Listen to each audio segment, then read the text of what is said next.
Eh bien salut à tous les gens, c'est Mister Plagiaire et on se retrouve aujourd'hui juste avant la vidéo, avant qu'elle commence, juste pour vous dire que n'hésitez pas à mettre déjà un gros like parce qu'en ce moment je me fais bot dislike, je comprends même pas pourquoi, genre il y a 8 likes en 2 jours et en 1 heure il y a 40 dislikes qui arrivent, je comprends pas. Donc voilà. Et n'hésitez pas à mettre un like, un commentaire et surtout regarder la vidéo jusqu'au bout, c'est très important. À la fin il y a une, j'allais dire une annonce. Oui, une annonce, clairement on peut dire ça comme ça. Voilà, donc sur ce je vous dis bah, vu que là je suis au montage et que j'ai fini, je vous dis au revoir, ciao. Alors bonjour à tous et à toutes, c'est Mister Plagiaire et on se retrouve aujourd'hui pour la première vidéo qui entame la partie pratique de l'hypnose. Donc dans cette vidéo, on va voir un premier test de réceptivité, plus une induction et une mise en transe.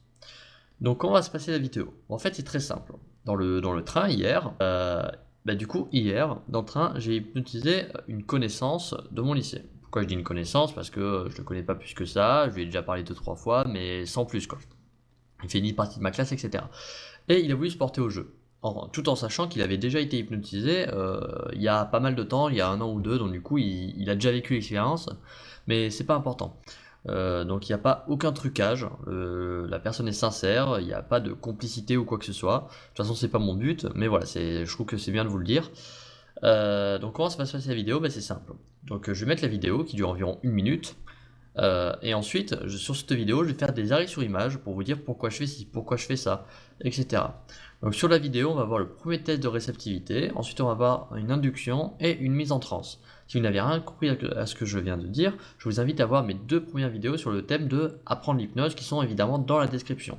Alors sur ce, je commence la vidéo et je vous dis bonne vidéo. Voilà. Tu peux fermer les yeux déjà si tu veux te concentrer, ce sera peut-être mieux pour ton imagination. Ok, donc là bonjour, voilà. Donc là je vais vous montrer un test de réceptivité qui est les mains aimantés, je vais vous expliquer comment le faire, je vais vous expliquer juste avant comment ça fonctionne, le principe, etc. Donc là on va juste se concentrer sur le test. Donc là je vais lui faire ce qu'on appelle un test de réceptivité. Vous savez on en a déjà parlé sur cette chaîne, de toute façon je vous invite à regarder les vidéos sur le sujet. Et pour résumer ça grossièrement, on va lui demander d'imaginer des choses. Et grâce à son imagination, un effet va se produire sur son corps. Dans ce test-là, on va lui suggérer ou lui faire imaginer, appelez ça comme vous voulez, on va lui suggérer qu'il y a des aimants entre ses 2 mains. Et juste en lui disant ça, ses mains vont se sentir attirées l'une vers l'autre, comme si, grâce à son imagination, ses mains allaient se rapprocher. Donc je vous laisse regarder ce que ça donne. Ok, je vais te demander encore une fois d'imaginer entre là et là, entre ces 2 mains. Tu peux imaginer des aimants très puissants. Tu peux imaginer avec la forme, la taille et la couleur que tu veux. Plus tu vas imaginer, et plus ces mains vont commencer à se rapprocher tranquillement. Dès que je vais les lâcher, ces mains vont instantanément se rapprocher jusqu'à se toucher et te faire partir dans un état de relaxation très profond. À partir de maintenant. Donc là, tout simplement, je lui explique qu'il a juste à imaginer des aimants avec la forme, la taille et la couleur qu'il veut. Je lui laisse bien le choix de les adapter à ses besoins, à la couleur préférée qu'il veut, avec la couleur qu'il veut, avec la taille qu'il veut, avec la puissance qu'il veut. C'est vraiment à lui de l'imaginer pour qu'il s'imprègne de ça et que ça soit plus facile pour lui.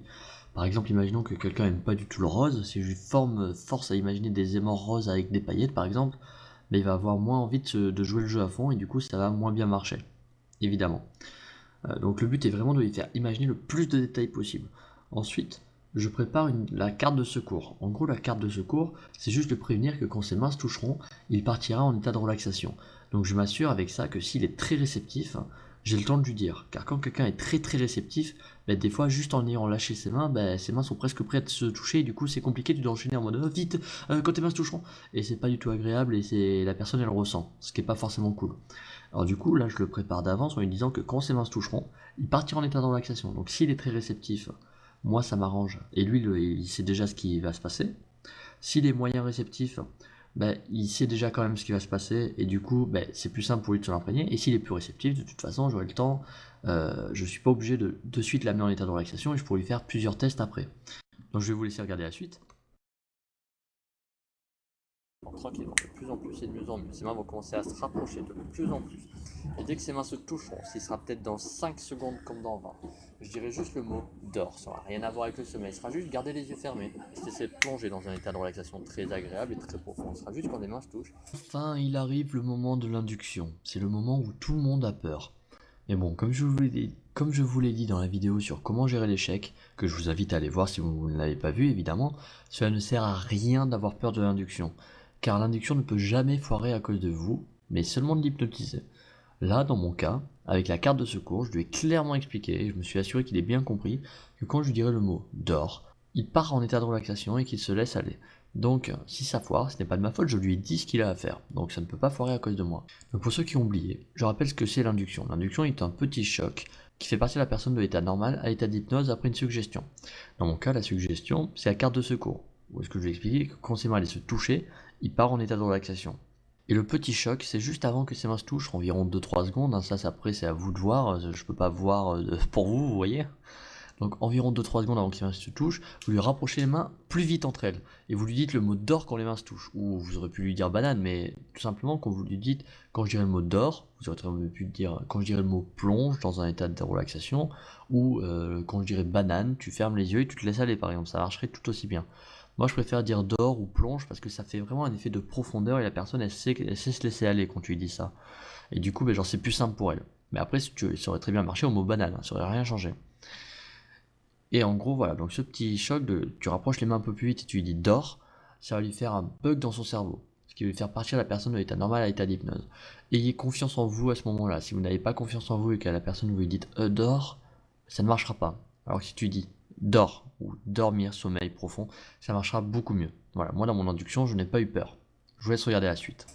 Juste partir, juste dormir, sommeil profond, fatigué, détendu, apaisé, relâché instantanément sur ma voix. Tu peux te laisser aller tranquillement, juste en étant détendu, bien et apaisé. Comment savoir si on a réussi son induction? Je vous invite à revenir en arrière sur la vidéo et regarder la tête et ses muscles de ses bras et de ses épaules. Au mot d'or, il est entièrement détendu. On voit que genre tous ses bras et tout, il est en mode pouf, tu sais, genre comme s'ils étaient prêts à tomber. On voit sa tête qui commence à tomber vers l'avant. Il est déjà en train de partir en état de relaxation.